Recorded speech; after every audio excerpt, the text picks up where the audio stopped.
Hello everyone, this is Siddhesh sir from global science academy. Last lecture में हम लोगों ने मोमेंट ऑफ इनर्शिया के बारे में स्टडी किया था और इस लेक्चर में हम स्टडी करने वाले हैं कि डिस्क ये जो एक शेप होता है उसके लिए मोमेंट ऑफ इनर्शिया का इक्वेशन कैसे बनता है, एज वेल एज हमें एक इंपॉर्टेंट कॉन्सेप्ट का स्टडी करना है which is radius of gyration. So आप यहाँ पर इस स्लाइड पर आप गौर से ध्यान दीजिए। सो यहाँ पर अगर आप स्लाइड पे गौर से आप देख रहे होंगे तो यहाँ पर जो कॉन्सेप्ट है which is moment of inertia of a uniform disc. यहाँ पर आपको एक डिस्क दिख रही है और now what is the meaning of word uniform disc. Uniform disc का मतलब होता है वो डिस्क जिसका हर जगह पे मास जो होता है वो इक्वली बैलेंस रहता है या फिर इक्वली यूनिफॉर्मली डिस्ट्रीब्यूटेड रहता है।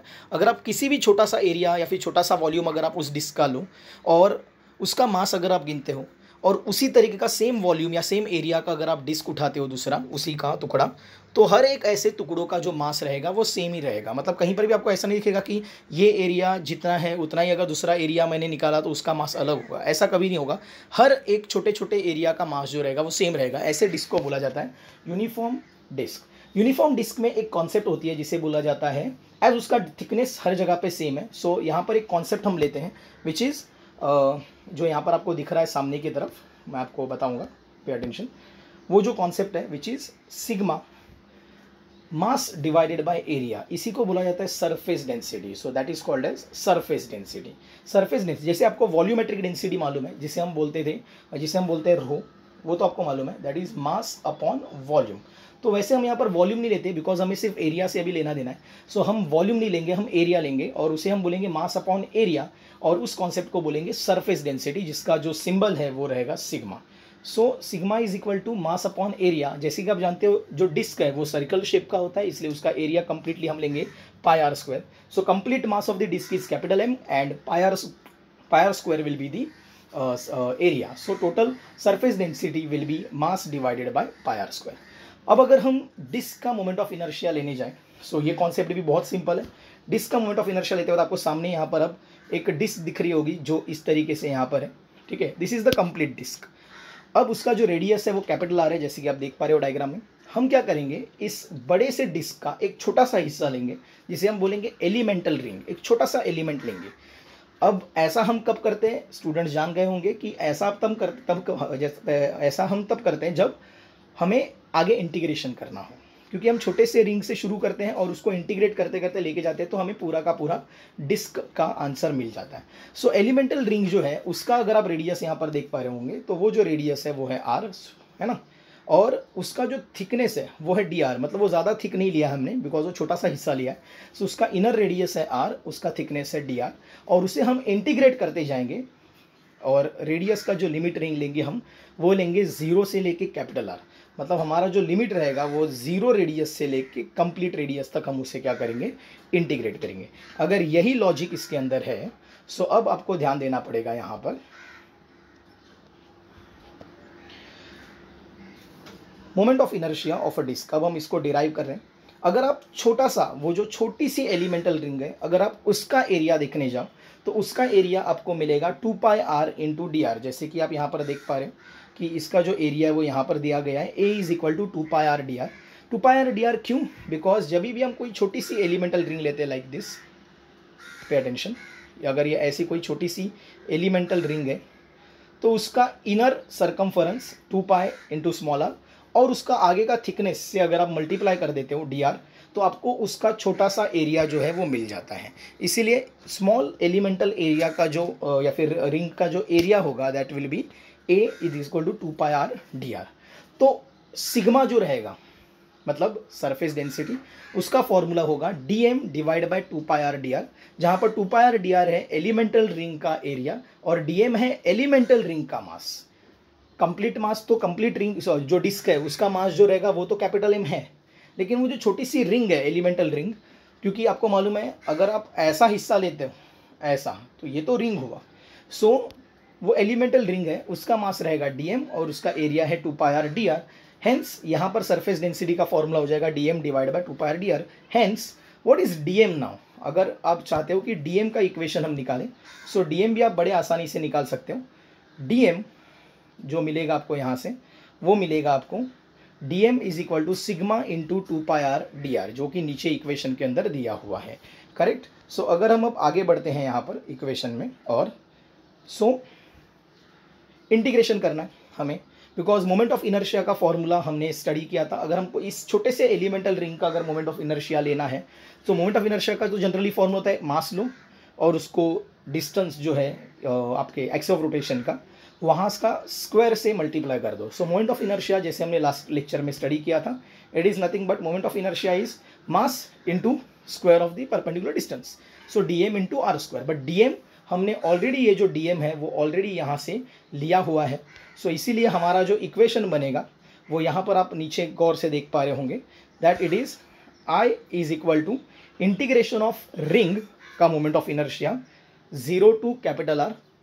सो 0 टू कैपिटल R इंटीग्रेशन जा रहा है dm आर स्क्वायर, जैसे कि आपको दिख रहा है। फिर ये जो है वो आगे बढ़ेगा, जैसे कि हमें मालूम है कि अब इक्वेशन आगे आगे मैं एक्सप्लेन कर रहा हूँ आपको।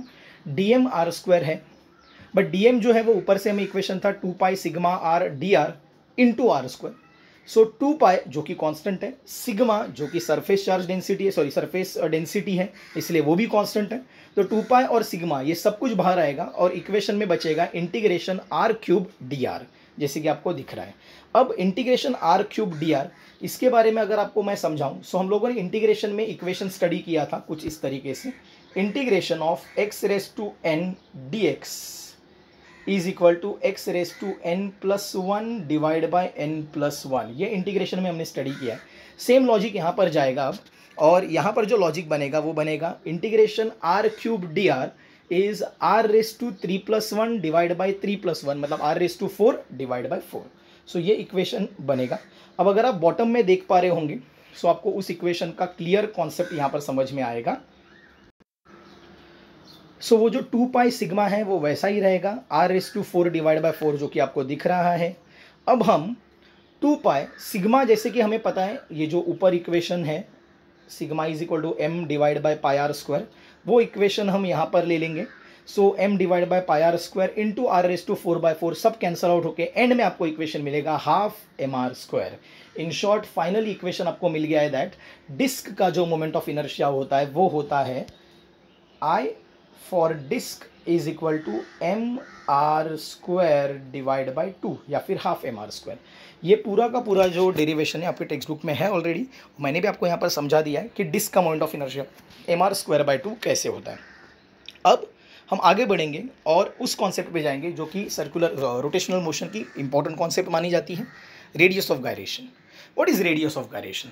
होता क्या है, जब हम किसी भी बॉडी के छोटे छोटे हिस्से करें, जैसे कि हमने लास्ट लेक्चर में देखा था, हमने m1 m2 m3 m4 ऐसे छोटे छोटे हिस्से किए थे और उसके हिसाब से मोमेंट ऑफ इनर्शिया का इक्वेशन निकाला था। लेकिन अगर हम as a whole body consider करते हैं, अगर हमारे पास कोई डेफिनेट शेप की या फिर डेफिनेट मास की, डेफिनेट रेडियस या फिर डायमेंशंस की अगर हमारे पास कोई बॉडी है, सो अगर हमारे पास वो है तो ऐसे केस में हम अलग अलग मासेस कंसीडर किए बिना एज अ होल एक कंप्लीट बॉडी कंसीडर करते हैं और कंप्लीट बॉडी का मास लेते हैं। सो लॉजिक की बात है, अगर आप कंप्लीट बॉडी का मास लेते हो कैपिटल M, तो आपको किसी डिस्टेंस के स्क्वायर से मल्टीप्लाई करना पड़ेगा, तब जाके आपको मोमेंट ऑफ इनर्शिया का इक्वेशन मिलेगा, because I is equal to mass into distance square. अगर आप कंप्लीट बॉडी कंसीडर कर रहे हो तो कंप्लीट मास कंसीडर कर रहे हो कैपिटल M, तो आपको एक डिस्टेंस लेना पड़ेगा जिसका स्क्वायर आपको करना पड़ेगा। वो जो डिस्टेंस होता है वो होता है k, and that k is called as radius of gyration. Means when you consider whole body, the distance which square has to be considered in moment of inertia is generally radius of gyration. So ये radius of gyration निकालना कोई difficult task नहीं है, बहुत simple है। अब अगर यहाँ पर statements देख पा रहे होंगे तो आपको दिखेगा, as stated earlier, theoretical calculation of moment of inertia is possible only for mathematically integrable geometrical shapes. However, experimentally we can determine the moment of inertia of any object. It depends upon mass of the object and how that mass is distributed from और around the given axis of rotation. मतलब जहाँ पर आपका axis of rotation है वहाँ से masses पास पास हैं या दूर दूर है, ये बहुत इंपॉर्टेंट है। अगर एक्सिस के पास आसपास हैवी मासेस ज़्यादा है तो मोमेंट ऑफ इनर्शिया अलग होता है, और एक्सिस के दूर दूर हैवी मासेस है और पास पास लाइटर मासेस है तो मोमेंट ऑफ इनर्शिया अलग होगा, क्योंकि यहाँ पर k मतलब रेडियस ऑफ गायरेशन जो है वो इंपॉर्टेंट रोल प्ले करेगा। के या फिर रेडियस ऑफ गायरेशन आपको ये बताता है कि मासेस का डिस्ट्रीब्यूशन एक्सिस के पास है या एक्सिस से दूर है। मैं वापस एक बार समझा रहा हूँ आपको। रेडियस ऑफ गायरेशन डिपेंड करता है कि आपकी जो भी बॉडी है उसमें जो भी एक्सिस ऑफ रोटेशन है वहाँ से मासेस, जो बाकी के मासेस हैं, वो ज़्यादातर मासेस पास पास हैं या दूर दूर है। मतलब the mass distribution is closer to the axis और away from the axis. If, अब यहाँ पर 2 पॉइंट्स नोट करिए, आप ध्यान दीजिए। इफ़ एक्सिस के आसपास ज़्यादा हेवी मासेस हैं और दूर दूर लाइटर मासेस हैं, तो एज हेवी मासेस पास है तो रेडियस ऑफ गायरेशन कम होगा, the value of k will be lesser. Second, अब जो सेकेंड बात बता रहा हूँ मैं, if the masses are distributed far away from the axis, means heavy masses जो है वो एक्स ऑफ रोटेशन से दूर है और लाइटर मासेस जो है वो एक्स ऑफ रोटेशन के पास है, तो जो रेडियस ऑफ गायरेशन बनेगा वो ज़्यादा, मतलब बड़ा बनेगा, बिकॉज मास डिस्ट्रीब्यूशन का डिस्टेंस जो है वो ज़्यादा बनेगा, दूर है वो heavy masses. So radius of gyration आपको ये समझाता है that whether the mass distribution of the whole body is closer to the selected axis of rotation और away from the selected axis of rotation.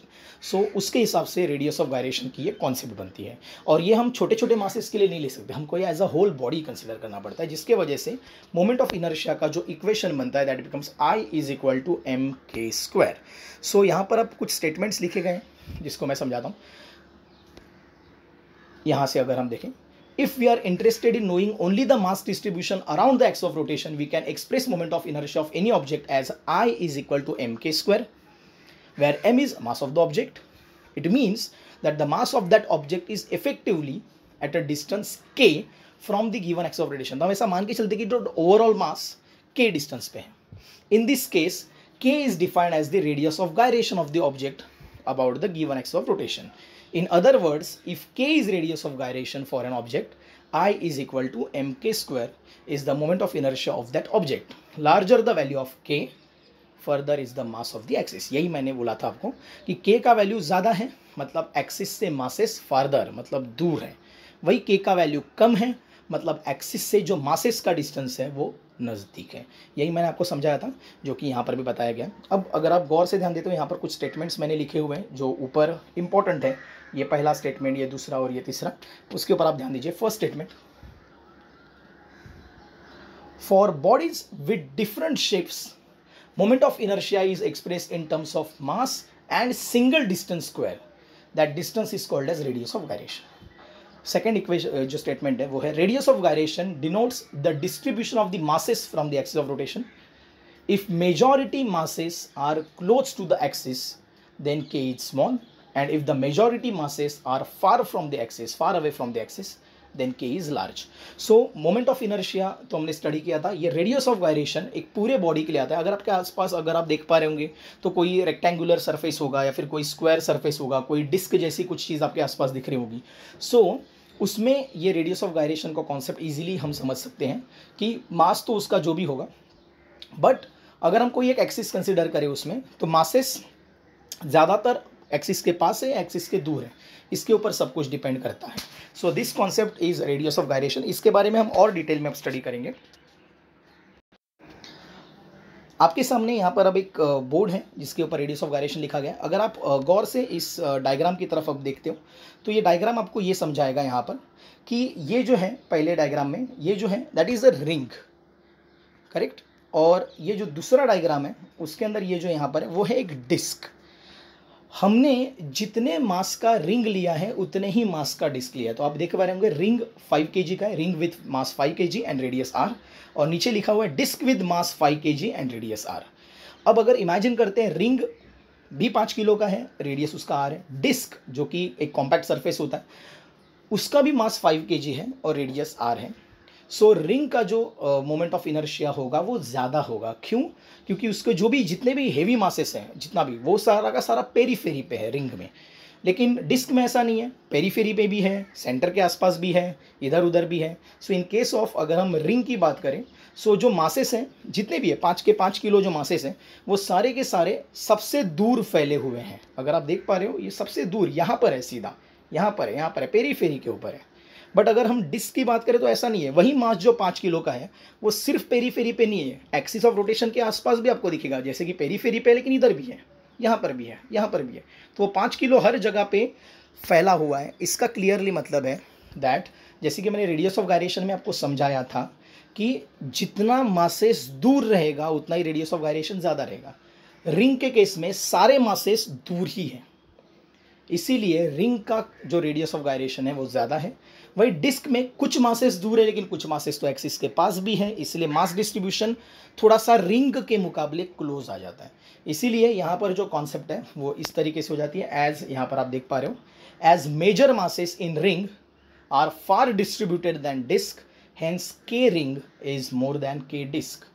और अगर कोई एक सवाल पूछा जाता है यहाँ पर कि सर फिर मोमेंट ऑफ इनर्शिया किसका ज़्यादा रहेगा, 5 किलोग्राम वाली रिंग का या 5 किलोग्राम वाली डिस्क का, जिसका रेडियस दोनों का सेम है, तो आंसर रहेगा ऑब्वियसली काफ़ी सारे लोगों को अब क्लिक हो गया होगा कि अगर I इज इक्वल टू है mk², रिंग और डिस्क दोनों का मास तो सेम ही है, तो जिसका k ज़्यादा होगा उसका मोमेंट ऑफ इनर्शिया ज़्यादा होगा। इसका क्लियरली मतलब है रिंग का मोमेंट ऑफ इनर्शिया ज़्यादा होगा एज उसका moment of radius of gyration ज़्यादा है।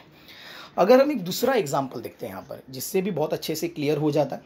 आपके पास अगर सपोज 2 ट्राइंगुलर प्लेट्स हैं, दोनों सेम ही मटेरियल के, एक जैसी है, एकदम आइडेंटिकल, सो 2 आइडेंटिकल ट्राइंगुलर प्लेट्स आपके पास हैं यहाँ पर, जैसे कि आप देख पा रहे हैं यहाँ पर 2 है। एक का जो एक्सिस ऑफ रोटेशन है वो साइड से पास हो रहा है और दूसरे में जो एक्सिस ऑफ रोटेशन है वो एपेक्स से पास हो रहा है, लाइक दिस पॉइंट से पास हो रहा है। सो मतलब अब ये जो डिस्क है पहली वाली, ये इस एक्सिस ऑफ रोटेशन के अराउंड दिस ऐसे ऐसे घूमते जाएगी, और ये जो दूसरा वाला है वो इस एक्सिस ऑफ रोटेशन के अराउंड ऐसे ऐसे घूमते जाएगा, ठीक है। सो इसका क्लियरली मतलब है कि भले ही दोनों के मासेस सेम हो लेकिन एक्सिस ऑफ रोटेशन का पोजीशन अलग अलग है।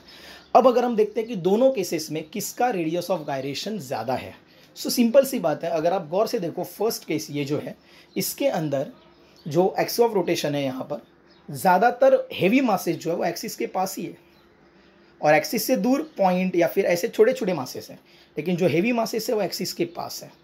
वही अगर हम दूसरे की बात करते हैं यहाँ पर, ये जो दूसरा है एक्सिस यहाँ पर है, हल्के फुल्के कम मासेस जो है, जो आप देख पा रहे हो यहाँ पर, इतने मासेस जो कम है वो एक्सिस के पास है, लेकिन जो हेवी मासेस हैं वो सारे एक्सिस से दूर हैं। इसका मतलब है फर्स्ट केस जो है यहाँ पर, इस फर्स्ट केस में मास डिस्ट्रीब्यूशन एक्सिस के पास है, वही सेकंड केस में यहाँ पर मास डिस्ट्रीब्यूशन जो है वो एक्सिस से दूर है। इसीलिए दूसरे का जो रेडियस ऑफ गायरेशन होगा k2, वो पहले के रेडियस ऑफ गायरेशन k1 से ज़्यादा होगा, इसलिए उसका मोमेंट ऑफ इनर्शिया भी ज़्यादा होगा। अब इसके बारे में लिखा गया है वहाँ पर आगे, अगर आप देख पा रहे होंगे यहाँ पर। So in case 1 major masses are close to the axis, triangle है, बेस साइड जो है वो एक्सिस के है, इसीलिए वहाँ पर क्लोजर ज़्यादा होंगे masses, heavy masses. But case 2 में एपेक्स के पास है एक्सिस, इसीलिए हेवी मासेस तो दूर चले गए, इसीलिए उसका जो रेडियस ऑफ गायरेशन है वो ज़्यादा होगा। So in short radius of gyration आपको ये बताता है कि हेवी मासेस या फिर ज़्यादातर मासेस, हैवीनेस एक्सिस के पास है या हैवीनेस एक्सिस से दूर है। अगर हैवीनेस एक्सिस से दूर है तो रेडियस ऑफ गायरेशन ज़्यादा होगा, जिसके वजह से मोमेंट ऑफ इनर्शिया भी ज़्यादा होगा। वही अगर आप हैवीनेस एक्सिस के क्लोज है तो इसका क्लियरली मतलब है कि रेडियस ऑफ गायरेशन कम होगा और मोमेंट ऑफ इनर्शिया भी कम होगा। तो ये जो भी कॉन्सेप्ट मैंने आपको समझाई है रिगार्डिंग रेडियस ऑफ गायरेशन, आप उसके ऊपर प्रॉपर तरीके से ध्यान दीजिए, सो दैट नेक्स्ट लेक्चर में जब हम जाएंगे तो आगे के कॉन्सेप्ट्स के ऊपर रोटेशनल मोशन की हम स्टडी करेंगे। Thank you so much.